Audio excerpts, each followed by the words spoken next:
next, but I'm a professional. Fuck's sake, this fucking light. Why are you so strict? There you go. So you're telling a spooky story. Yes. That'll have to do. Yeah, that looks nice. How you doing, man? Hog. I'm good. Yeah. That's Very good. How are you? Good. Yeah, tired. Tired today. I've been up since 8. I edited a new Stardew stream. Felt Very good. nice. It's the final one that I needed to finish before I move. Oh yeah, because you're away from... You're AFK for a few weeks. Yeah, 100%. I've got fucking videos scheduled from tomorrow to the 27th. Bloody hell. Yeah, I know. I've been actually putting in work. That's good. It's been great fun. Honestly, the streams that I've been doing recently have been so funny. I think the editing, I've managed to not kill myself using Adobe because it's the fucking worst program, or Premiere Pro is the worst program ever made. Fucking edited 5 TikToks, like clips from streams. Very nice. I'm excited to do those. Yeah, so that's what I've been doing today. But getting ready to pack tomorrow. Tomorrow's like big packing day for me. And then storage on what day is it? Storage on Monday. Storage on Thursday. And that's when I leave this shit heap of a flat. It's not even shit. It is. No. It's done you well. Yeah, it's done me well. Like I've made it work. But there's just been a lot of my bathroom lights back to being a bit cunty, so that's fun. That's been a problem for like 6 months. Been really irritating. But other than that, yeah, I'm excited to leave. I mean, it'll be a bit annoying living with my girlfriend just simply because she lives in a house of 6, so I'll be the 7th, and that is just a bit long. But for how long? From the 12th to the 24th. Okay, so that's 12 days. Oh man, that's 12 days. That's not that long. No, I'll make it work. Hopefully, if the weather holds up, then I'll just go outside, I'll just like taking the air, time away from the computer. I get to really just take in nature, Not that I won't have my laptop, but...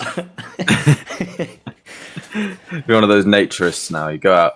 No, naturist is someone else. That's where you get naked in public, isn't it? Isn't that... Or is that a naturalist? I don't know. I feel like maybe that is one of the definitions. Let's find out. What are they called? They're called nudists, but I feel like naturalist is probably like another way to describe him. I wouldn't know. A naturalist is an expert or a student of natural history. Oh, of course. But a naturist,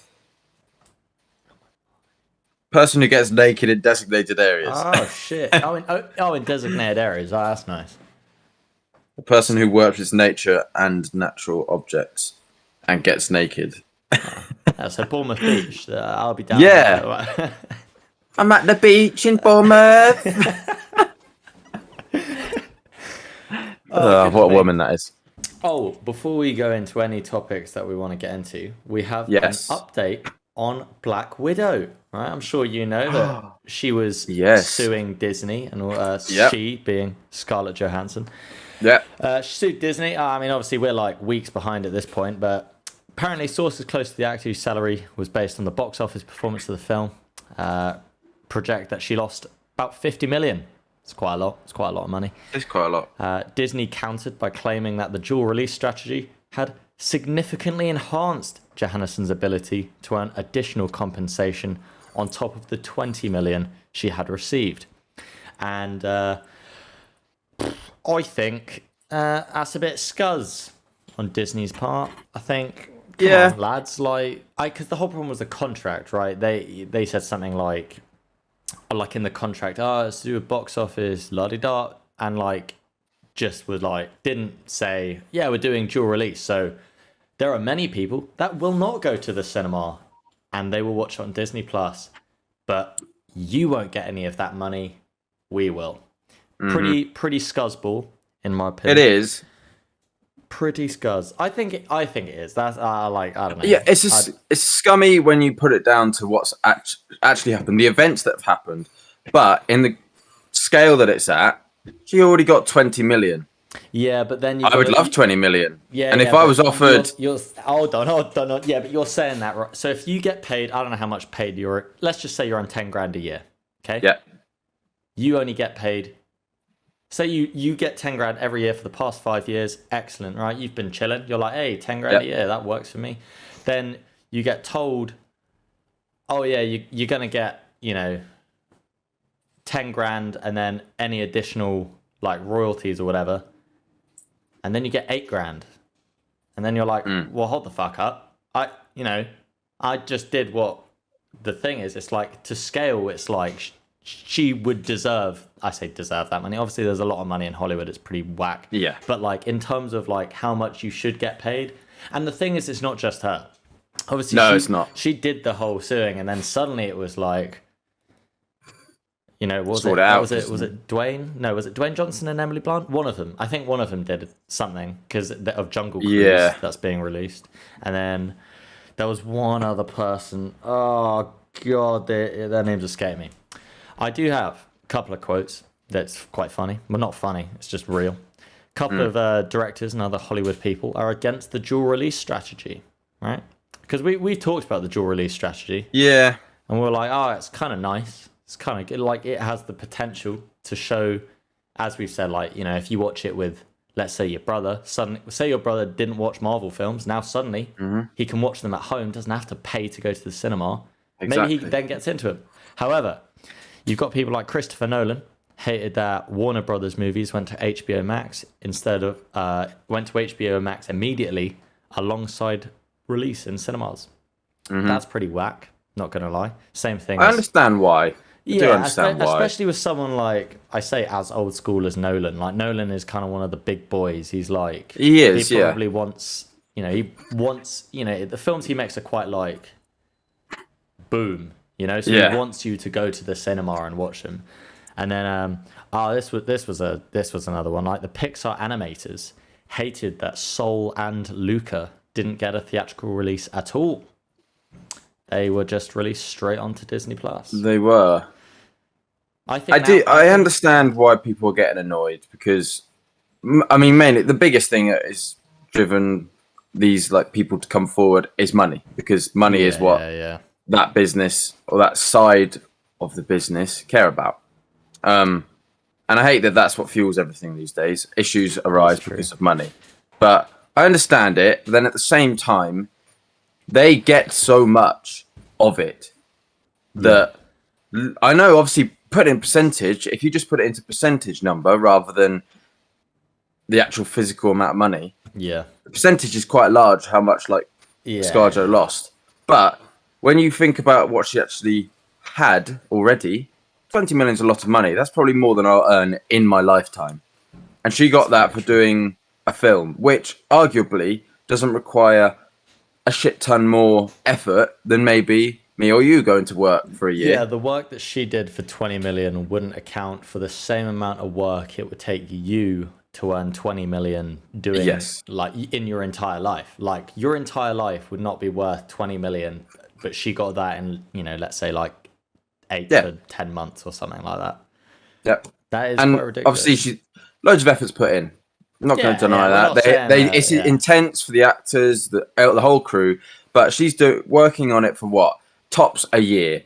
And then that's it. She doesn't have to do anything if she didn't want to. Yeah. She will, because she's an actress and she wants to do more films and she wants more money. Yeah, money. Everyone loves money. Weirdly, this is actually... Have you seen the Matt Damon on Hot Ones? I haven't watched it yet, no. Have you seen that one clip that I feel like I'm about to bring up? Probably not. Probably. Right, basically, obviously, Matt Damon, one of the other... He's like been in Hollywood for like fucking 30, 40 years, something like that. And he got asked about like how movies... Like, on a Friday night, people will be sat at home with Netflix or their streaming service, whatever it is, and they'll be searching for a film and they'll go like, there's like not much on kind of thing. And he was asked basically like, why do you think like films aren't made like they used to be? And fucking hell, it's like money makes the world go round. Because Matt Damon was like, the films that he would want to make in the 90s, you would make that money back. You would make that money back, maybe not in box office, because the DVDs would then release. And so there would be loads of people going, here you go, I want that. And there'll be like a second wind. It'll be essentially like re-releasing it in cinemas. Yeah. Whereas now, I can't remember the example he said. It was one of his films. It was with Michael Douglas or something. And it was like, I can't remember the story. It's something about like a love affair. And it's like, it's quite like a drama-y type thing. A very kind of late 90s, kind of early 2000s type film. And they were basically like, all right, so you need to, I think it was called like, put in 25 million for P&A, which is like essentially getting ready for marketing. And then there's another 25 million for like, everyone's salaries and things and like having people on set. And it was like, so that's 50 million. And then there's another 50 million for just general marketing just over the entire world. That's 100 million. This film would not make 100 million in the box office alone. Therefore, chances are it's like you would need that second release, and you don't get that second release with things like Netflix and shit anymore, because people don't want to fucking pay for a film on Netflix. No. It's probably I wonder if Netflix will ever do like a Disney Plus type thing where like their Netflix originals will be like, hey, pay us a little bit more, just a little bit.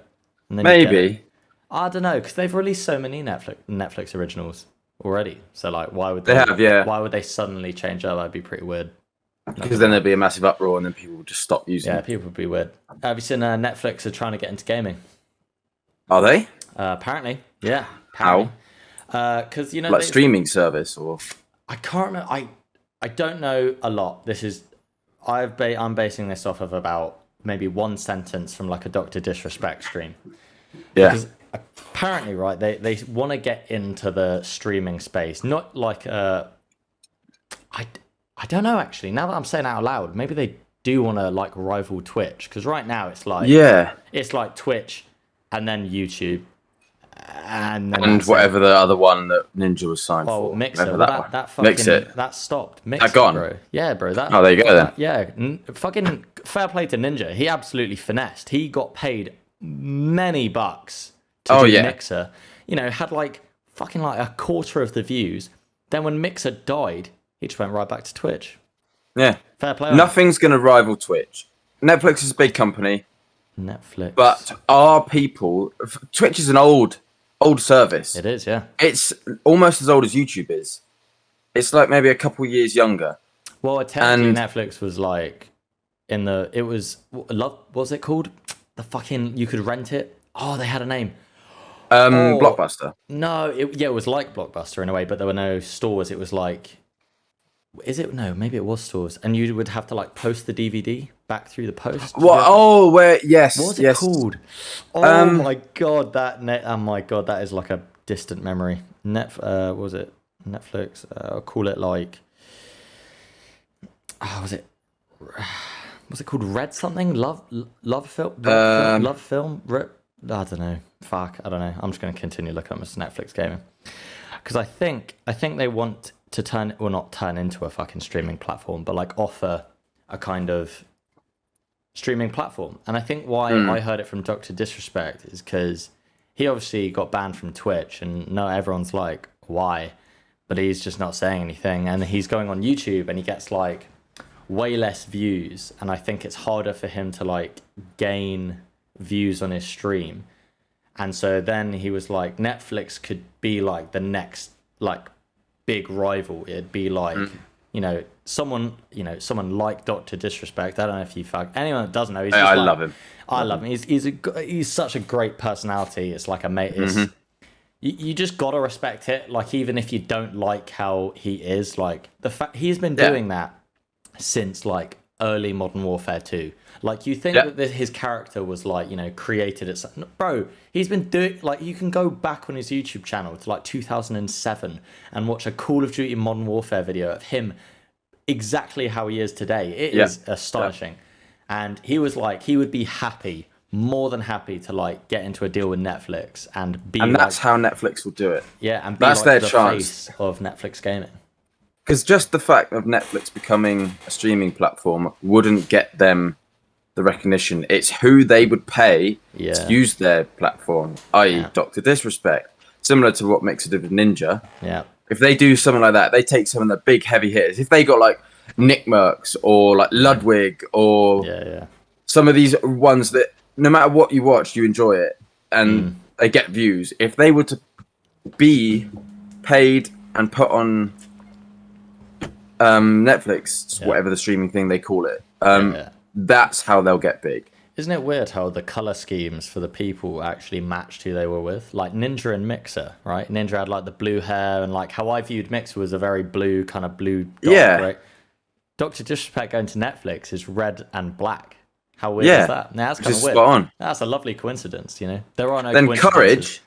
Courage should bring back Blockbuster because he's blue and yellow. we just solved Tim the Tapman. Purple. And he's on Twitch. Oh, is he purple? Man, Tim. Yeah, he's purple. I don't watch Tim Tapman, so I don't know. I've just got the same hairstyle as him. So he's reverse fade.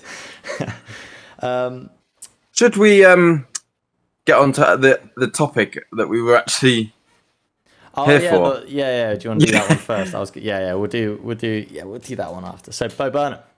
Yes. Bo Burnham. This just a heads up. I don't know what you're gonna talk about. Yeah. But for anyone watching or listening, this might get sensitive at any points. There may be references to suicide, depression, and things like that. That is very true. Just as a heads up. Damn, been out here saving lives. Yep. Kind of. So Bo Burnham's Inside, obviously released probably like a month and a half, 2 months ago, something like that.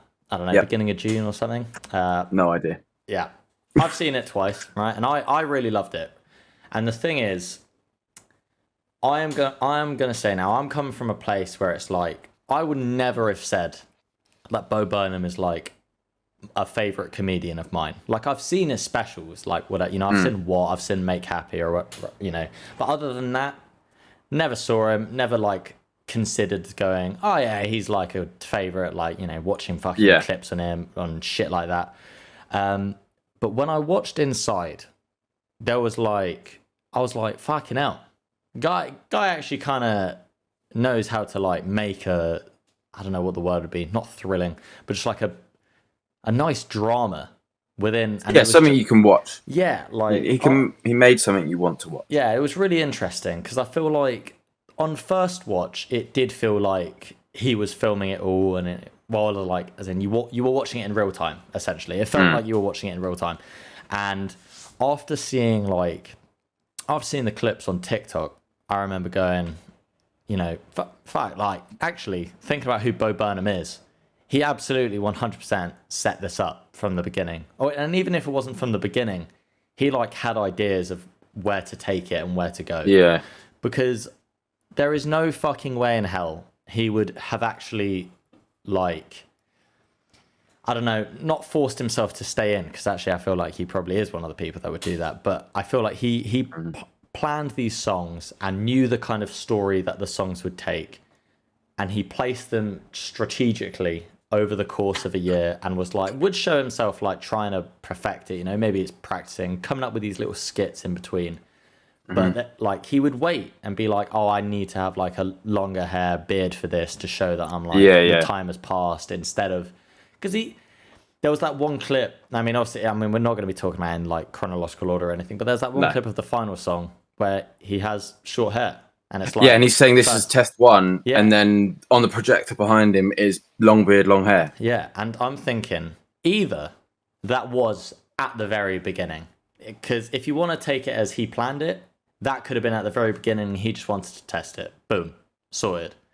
But it couldn't have been. Because it was projected over him actually performing in the same room.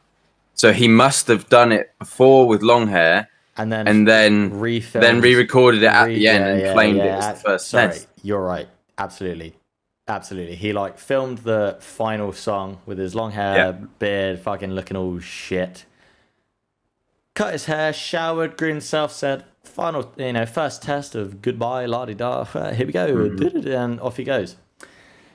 But I thought it was great. I loved it. I thought it was really like, even though we'll get into this as well, because I know you said you don't really like this the style of song and stuff, because I never really did as well. I always thought like comedy songs were kind of like, they were very in your face and very like, they like try too hard to be funny instead of being a song, I guess.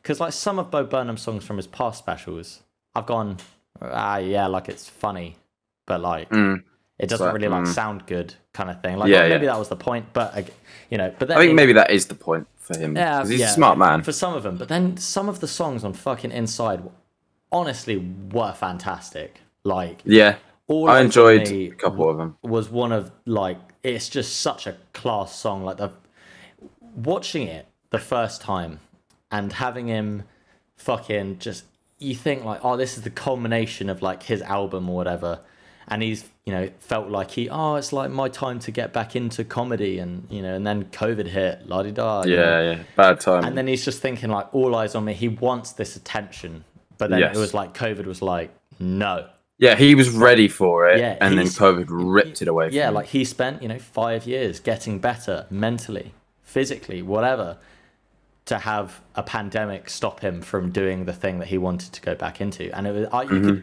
it was whack, because you could like genuinely feel the like emotion behind that song in particular. Was just like, holy shit.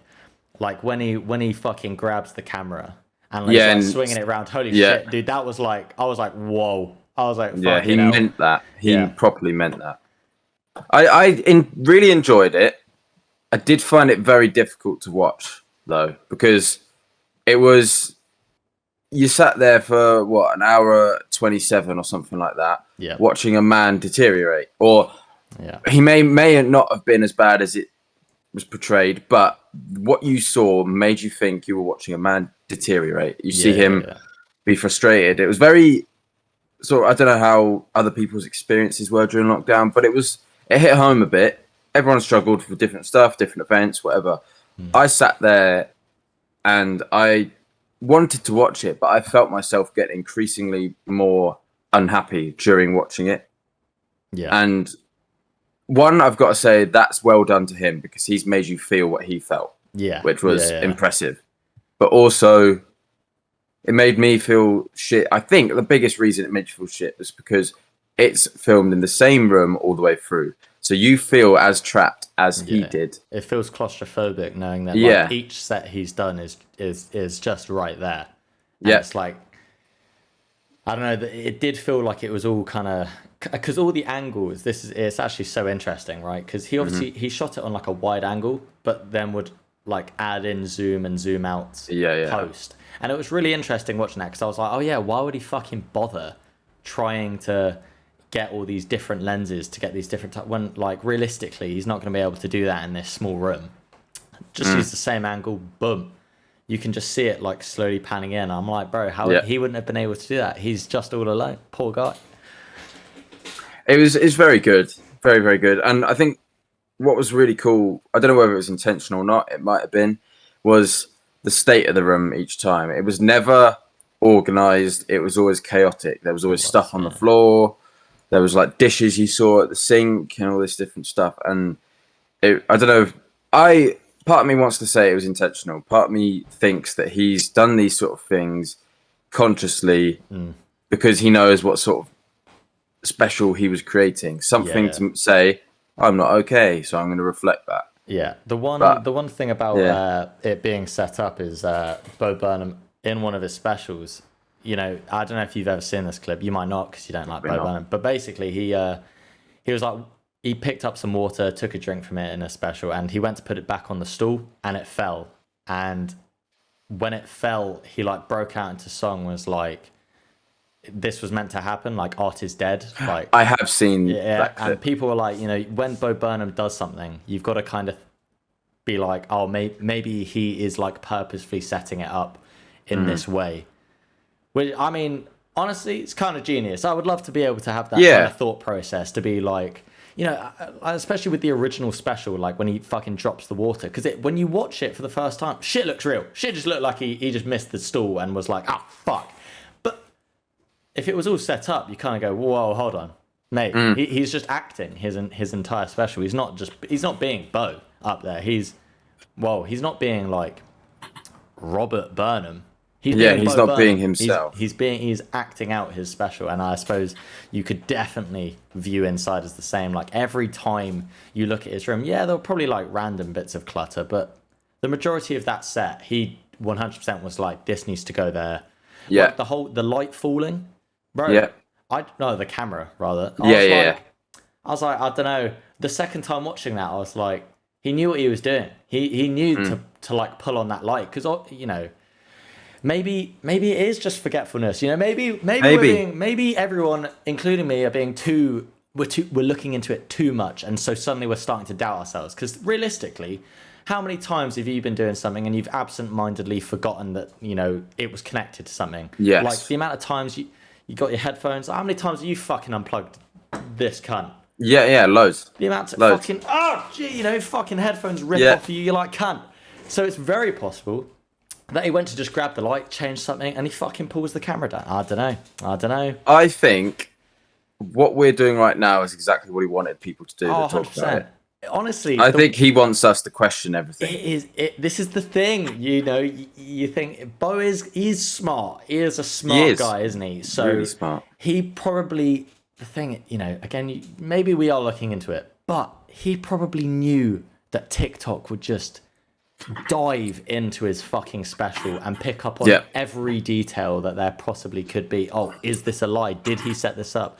Obviously it's set up, he's drawing real emotion. It's like, well, how do you know that wasn't his real emotion right there? How do you know that wasn't his third take trying to do it? How do you know? You don't, because you're not fucking Bo. You weren't there. That's I've got to respect him. I've never been a fan. I don't like his style of music. Yeah. I don't like the whole get up. It's way too political for me. I'm not one of those people. I said this to my brother because I started watching it the other day, and then I decided earlier this morning to watch it start to finish from full. And I finished watching it, and I went down and spoke to my brother. And the way I describe how I view Bo Burnham is the same way I view watching Frankie Boyle. Both people they're very driven about what they're saying, and they both seem forced. Because I don't like Frankie Boyle because it's just a bit over the top, a bit too much, and he's just doing it because he wants to, or he can, basically. But same with Bo Burnham. I just always felt like I'd listen to his songs, listen to his stand-up, anything like that, and just think, God, you didn't need to say that. You have because you can. Yeah. And I didn't enjoy it. But watching this one, I understand now. Well, not understand, but I've now sort of got a bit more respect for him because it's like, oh, he is human. He's just doing stuff because he wants to do it. And there was 2 songs on there I did enjoy, which is good. No idea what the names are, but it was the acoustic one. Oh, love that one. That funny feeling. I love That's that it. One. And then a different one, but I can't remember what it was or when it was. I think it was after that. If it was after that, it was either going to be All Eyes on Me or Goodbye or the credit song. It might have been Goodbye. Yeah, I mean, because Goodbye is the one where it like the previous songs that he sang, it brings in like a verse or 2 from each. Yeah. I think it was that. I really like that as well because like when you're watching that, you're like, oh, I've heard that, and then it like slows down and it goes into the next bit, and you're like, whoa, now he's gone into the 4th song from the album. It's really good, yeah. But I think I do kind of share the same opinion with the whole political stuff. Sometimes it does feel a bit like, come on, we like understood your point. You don't need to keep going. But then in another way, because he's been gone for 5 years, he's like bringing forward, he's talking about the issues that have been going on. He talks about the pedophilic corporate elite, which, are like the police are involved with, because the police are also shit. And then he's talking about the like environment, like oceans rising, and no one gives a shit. Yeah. And so he's kind of like, these things still exist. You should probably like focus on them instead of me, a white guy who's doing a fucking Netflix special about it and having all the attention on me. Go take your attention and go solve these issues. Then what I sort of question about it is, like, if he feels so strongly about bad corporate businesses, the destruction of nature, all these issues, then why is he making a comedic song about it, and why isn't he actively helping it? Yeah. Because realistically, I'm not going to listen to the song and then get off my ass and go actively sort something out. I'm just going to go, back to playing games. Yeah, I think that's very fair, because I mean, I haven't fucking done anything different since watching the special twice, listening to the album like non-stop in the first month. Like I liked all those songs, but at no point did I go, yes, I want to be the agent of change. I want to go fucking save the environment and be that guy. I'm going to continue doing what I normally do. You know, we still do our general part. You still recycle. You still compost. You still do all the normal things, you know. You take public transport instead of driving. You do all this normal stuff that, like, humans should fucking do on a daily basis, but most don't. I don't know. There's a lot of it as well, like, that I think he makes fun of Deadpool at one point for being ironic that Deadpool, like, it breaks the fourth wall and stuff, but in a way, like, Bo does the same. He does, yeah. Which I was like, that's a bit like, you just, you know, it feels like your point now is invalidated because you are doing the thing which you said you don't like. But then maybe that's his intention. Again, that's the thing. Humans are hypocritical, aren't they? Yeah, because he's just like, well, I want the attention on me. Look at me, I'm doing all this. And then he's like, I'm just a white guy. You know, I don't want to fucking give away my money. So I'm going to keep doing what I'm doing and make a Netflix special. And then he's talking about the fucking irony of Deadpool and how Deadpool fucking talks to the... It is what it is. I think it was a good special. I think it was probably like the best way for Bo to come back. Probably, I feel like if he did a special that was anything closely like his previous specials, I feel like there'd be a lot more hate than there was for Inside, I think. Yeah.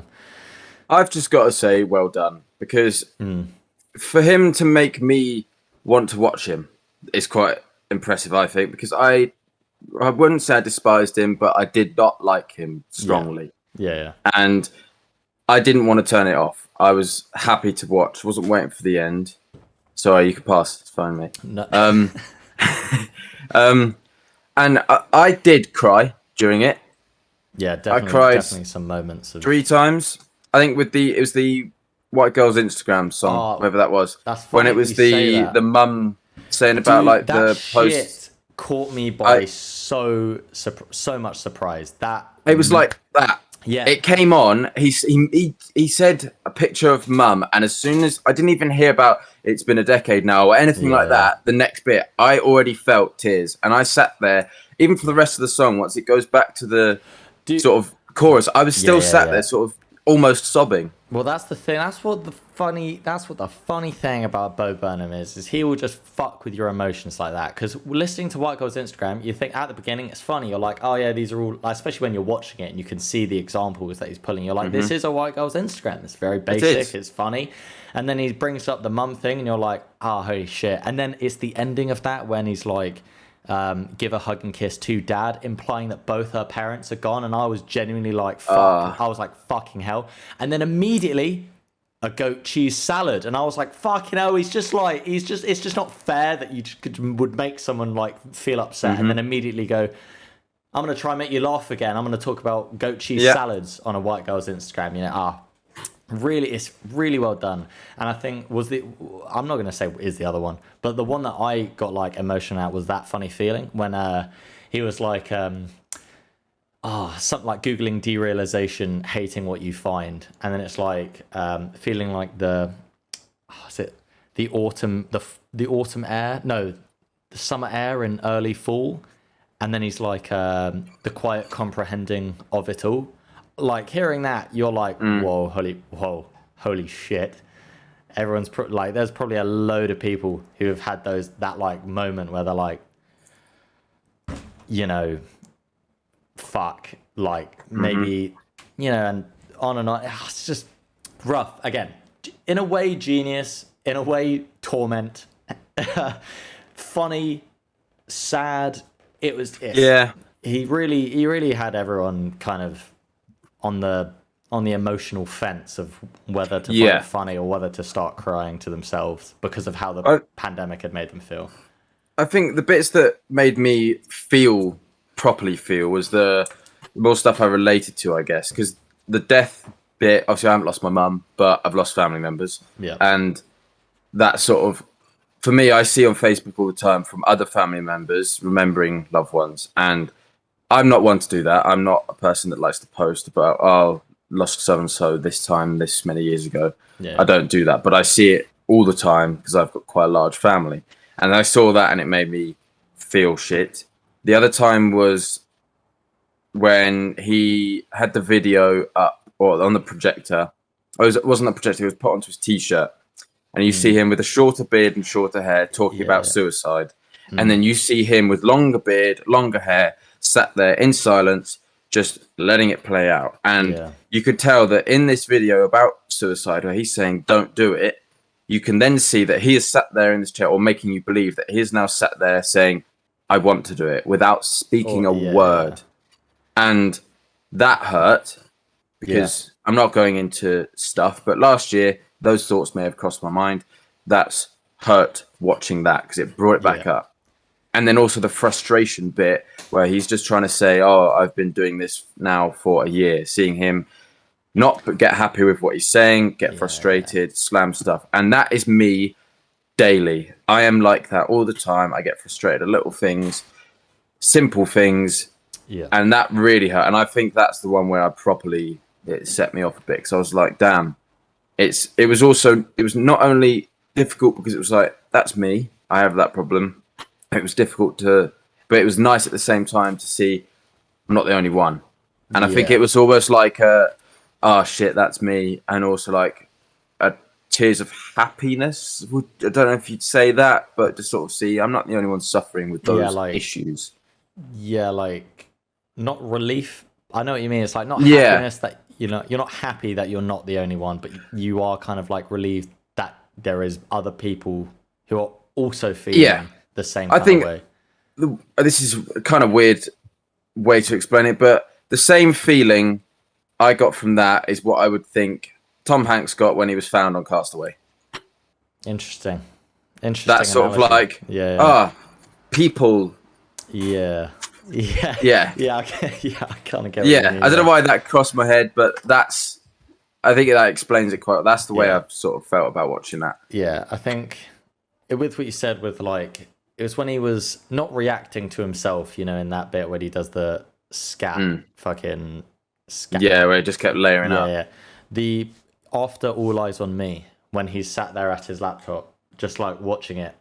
And it's like, you can hear the bit that you just heard playing. And he's just sat there, hand over that, just like looking at it. And you think like, I don't know, maybe not you, because you don't do like the creative stuff, but like there are definitely times when like you could be, whether it be in like pre-production of something, or whether you're like making it, or whether you're editing the thing, whether it's taking a photo or editing it. And like there have been times when I've been editing a photo and I've thought, this is a good photo.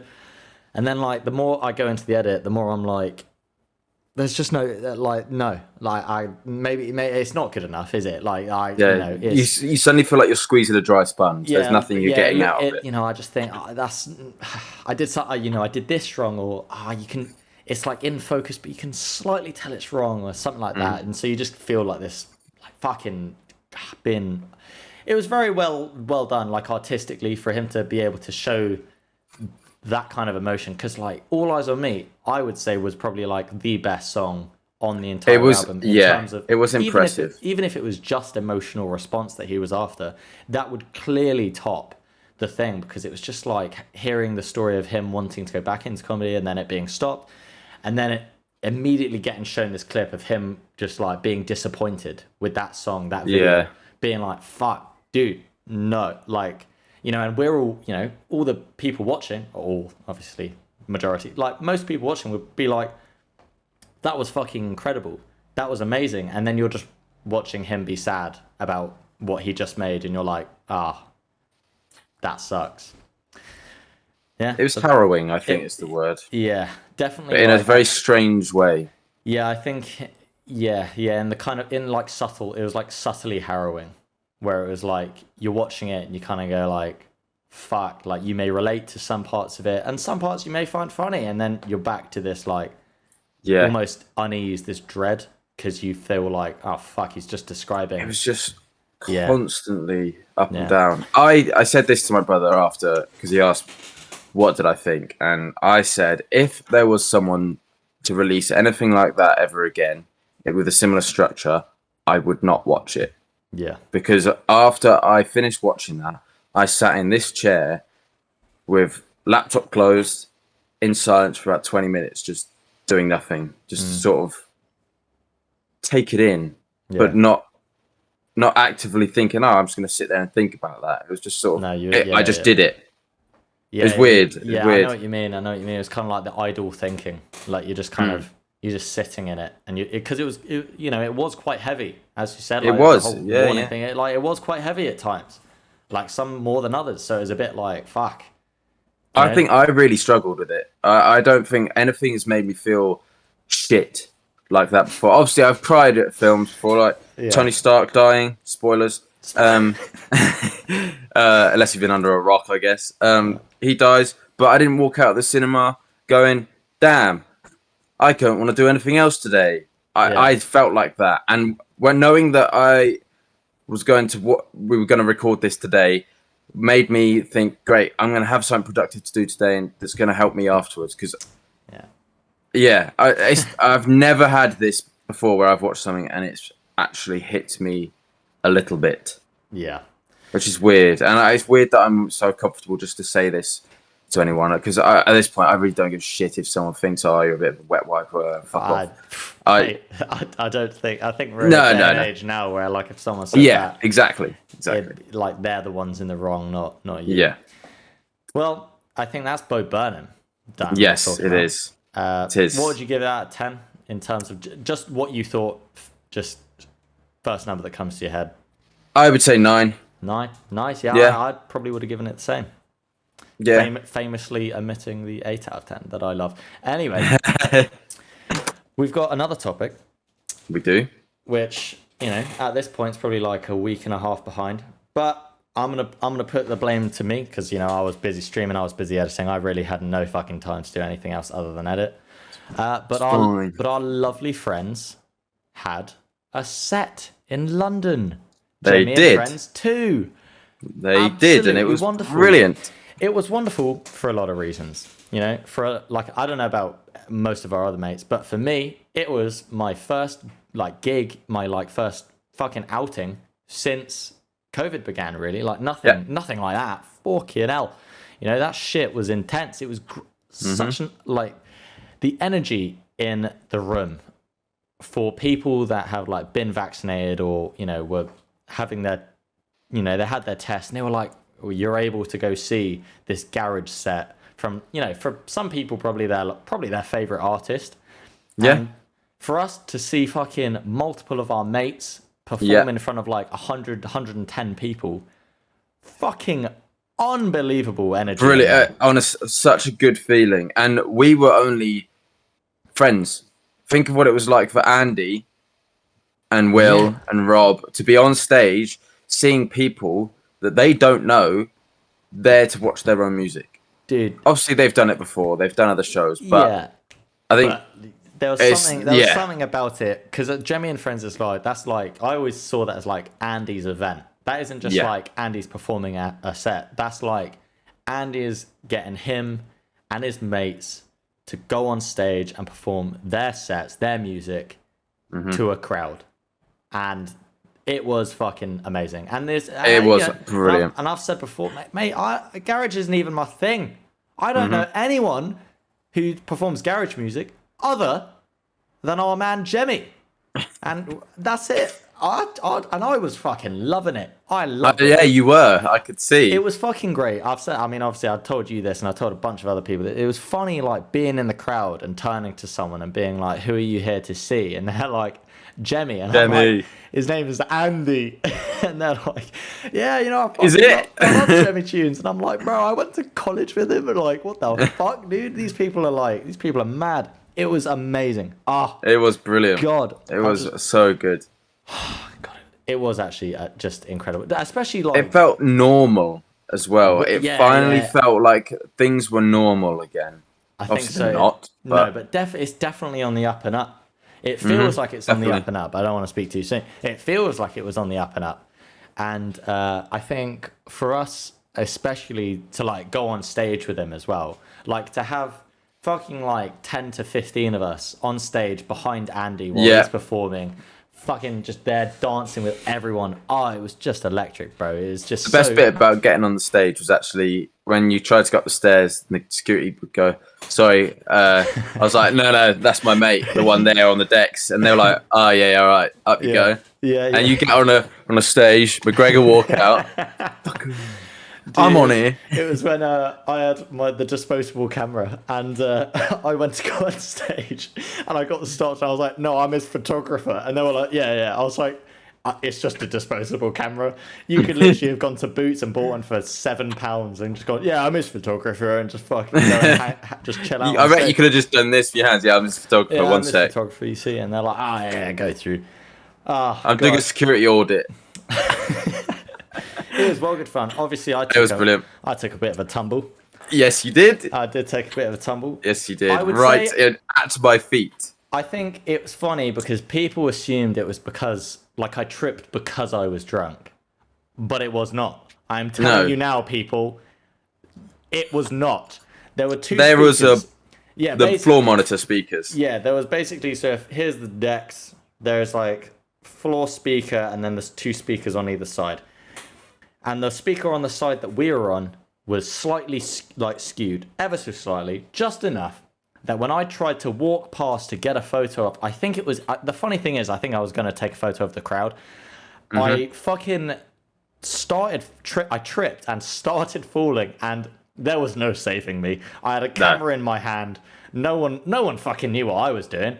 Why would you have known that I was trying to go around to take a photo of the crowd? I didn't go, hey Ben, I'm gonna go take a photo of the crowd. And you're like, oh yeah, watch out. I saw you move and then fall like a sack of shit. Bro, I fell so hard and directly onto my hip. Oh man, that shit hurt like a bitch. It was a good time. I could tell. Yeah, mate, I was genuinely in pain. Like, for real. Like, the moment it happened. Yeah, because you were pretty drunk and still in pain. Floor for like a good 5 to 10 seconds. Like, it was probably quick. It was probably like 2 to 5 seconds. Yeah. But there was something about, like, I was literally just like looking up, and I was like, my fucking hip. And then it was like fucking, Julia and you and like Marge or whoever else was there being like, are you okay? Come on, get up. And they'll pick me up. I'm like, oh God. That bruise is nearly gone now. Nearly. Not quite. Still. Oh, you showed me the other day, and I could still see plenty of colour there. Plenty of colour. Still vibing. But ultimately, no one's worried about me. I'm completely fine. Yeah, I mean, the next day when I got back home from London, Mum asked how was it? Like, how was it good? And I was like, yeah, it was great. We're up on the stage and all that. Did anything go wrong at any point? I was like, oh yeah, someone stood on a wire and it unplugged the whole deck and the power went out. Oh yeah, and then Finn. All right, Phil. Finn stacked it and basically died. Yeah, which was like badly. I was like, well, if he was to go to the doctor, I wouldn't be surprised if they said there was a small crack somewhere. That bad. Nah. I think being drunk helped because, like, the limpness, I just kind of went around it's the nice speaker and soft. rather than going. It's like whipping a pole. Just wrap around it. I genuinely believe that that's why I was okay. Bruise. I literally, it's like how when, this is a dark example, but it's kind of like when if you drunk drive and you hit a fucking lamppost, you're more likely to survive because you go limp and you just kind of, go round. Whereas know that. People that aren't drunk will fucking like tense up and they fucking like break every fucking bone. So I think me being drunk was just like, ugh, and I just went, ugh, and just kind of went, bit ow. of spring in your step. Yeah, oh, I got a Saved bruise, you. not like, I fucked my hip beyond belief. Someone else fell off stage. One of the fans got up on stage, Oh, I and think I remember this. we're all behind, and they kept getting up in front of the decks, and the security knew at this point, because so many of us had just been on and off the stage, which ones should be there and which ones shouldn't. And they got hold of one of their arms to pull them to the side, and their mate looked left to see their friend getting taken off down to the stairs, and he stepped forward to just go off the stage, but didn't step on the stage, stepped onto nothing, and just went plonk like a plank off the front. And I remember I was behind the deck, behind Andy, and Andy's like shelling, he's doing absolute bits, and I just see this person disappear, and the crowd sort of absorbs around him, and I just didn't see if he ever got back up or anything like that. I saw him fall into like the abyss, and then he could have, I don't know what happened. Nah, obviously, he probably was helped up and everything. Yeah, he was definitely helped up and stood up, but that's it. I just saw this guy fall, and then because I hadn't seen his face, I didn't know what to look for to see if he was up and okay. Overall, yeah, it was good. Amazing set, good times. It was brilliant. It was great seeing like Will up there as well. I missed it. No, you did, yeah. I missed Will and Rob. That is disgraceful, mate. I'm not gonna lie. Yes, bloody public transport, save the planet, but lose your friends. I think it was fun with Will, because I remember me and Josh specifically shouting like a bunch of things just to annoy him. Like I remember I think we definitely mentioned something about Liverpool, because obviously he's a Manchester supporter. So I think we definitely mentioned something about Liverpool. We definitely were just like, you know, you are shit, stuff like that. just to and like there were times I feel like one of them, Will, definitely looked up and smiled and was probably mumbled to himself like, "Fuck off," you know, like. Well, Josh would have definitely gone, "Yes, Will." They would have been definitely yes, Will. That 100% happened. He shouted that at the top of his lungs. I can't remember, someone else.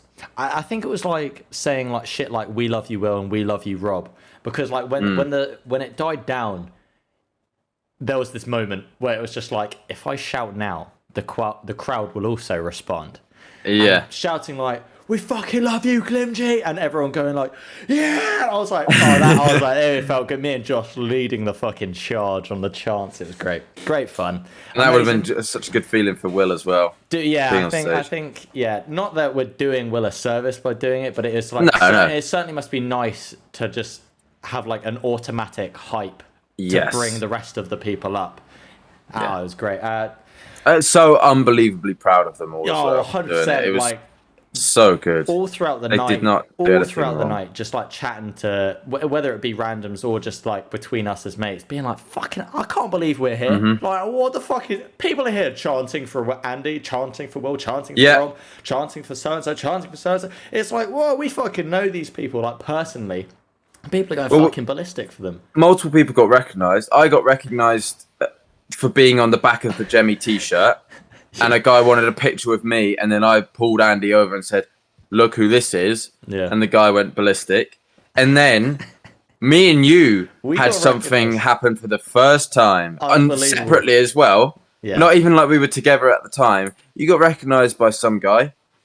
Can't remember his name, don't know anything about him, but he said he'd watched the Gemi episode and then recognised me and you separately at different times in the night. Yeah, I knocked his drink out of his hand. Yes, I remember you saying. And I bought him another one because I felt awful. Because, like, fucking hell, you know, imagine someone being like, "Oh my God, I recognise you from your podcast. You did Benley Talks." And fuck off. Fuck you and your drink. Don't talk to me, cunt. Did I ox you? It was, I bought him a drink. Again, can't remember his name. I'm going to put that down as me being drunk and not remembering shit. I only remember my injury. It was a traumatic event. So I feel like the rest of the memories were just kind of like, "Whoa, fuck all that bullshit. You fell and hurt." But yeah, shout out to that guy. He was very pleasant. Yeah, he was a very pleasant guy. He was very, very nice. Gemi and Friends 3 apparently is happening around Christmas time, Ben. Don't know if you know that. Ooh. Yeah, apparently I think Andy's aiming for like 17th to 19th of December, sometime like that, which is wonderful. Because I will get to go to that if it's on those days, and then immediately fly to Spain to see my parents for Christmas. So Well, it could be a good few days actually, because if it is 17th, well, yeah, whatever day it goes, yeah. we can go to London. We could go to a cinema and watch Spider-Man: No Way Home. Oh, then go to shit. Gemi and Friends free, and then you can go to Spain. And then we could I record will a Christmas episode where we talk about all of those things. Yes. Dude, oh man, do you remember our Christmas episode last year? Oh, that Yeah, was that fun. was brilliant. Anyway. Very, very wholesome. It was a wholesome app for sure. Well, we won't be doing that again because bonks are shit now. Yeah, bunks are Yeah. shit. No, they're not. Nah. No, they're not. We were just talking about how great some of them are. And Some. For sure, some. who else is great? It doesn't matter. Yeah. The only people you should focus on are Benley Talks, Gemi, and Glimchi, I suppose. And Josh. Just because funny. Yeah. Funny that Josh gets a shout out. Well done, Josh. Well done, Josh. Well done, mate. You did it.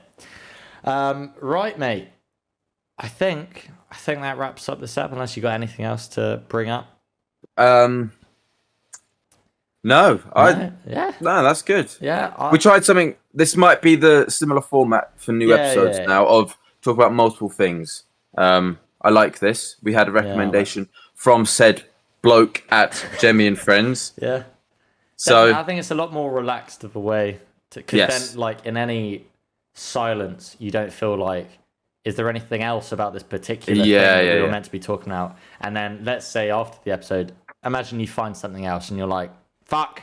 Whereas if we do it more like this, more relaxed, then we'll just fluid. Just talk about it next time, bro. We'll circle back. It's fine. Yeah. Right. I've got to I don't know. Begin packing, I guess. Oh yes. Yeah. So probably don't know when we'll record the next step. It might be a little while. Whether it'll be at my girlfriend's depends on if I bring my mic. Whether it'll be when I moved in and I can show off a new backdrop for me without my washing. We might have a new setup. Well, I mean, we will, obviously. Very exciting. Very exciting times we live in. Anyway, Ben. Fair enough. See you around. See you around.